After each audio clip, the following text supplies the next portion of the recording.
Hello friends, இன்னைக்கு morning ரூட்டின் தான் பார்க்க போறீங்க. ஹஸ்பண்ட்க்கு முதல்ல டீ வச்சாச்சுங்க. பிரேக்ஃபாஸ்ட்காக வந்து இட்லியோ முட்டை குருமா தாங்க செய்ய போறேன். முட்டை குருமா செஞ்சுட்டேன். லஞ்சுக்கு பசங்க வந்து சிக்கன் மெக்ரோனி தாங்க கேட்டிருந்தாங்க. மெக்ரோனி ஆல்ரெடி வீடியோ அப்லோட் பண்ணியிருக்கேன், செக் பண்ணி பார்த்துக்கோங்க. பார்க்காதவங்களுக்கு தாங்க இந்த ரெசிபி.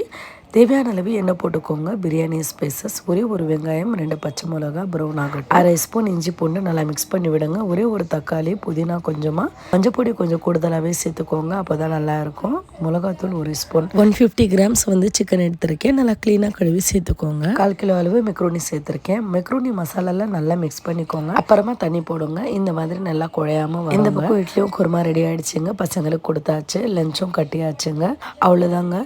ராகி சேமியா வந்து ஸ்நாக்ஸ்க்காக ரெடி பண்ணி வச்சுருந்தேன். அதுவும் பசங்களுக்கு பேக் பண்ணிட்டேங்க. பசங்க வந்து எனக்கு நைட்டே சொல்லிடுவாங்க உங்களுக்கு என்ன பிடிக்கும்ன்ட்டு. நான் நைட்டே ரெடி பண்ணி வச்சுருவேங்க.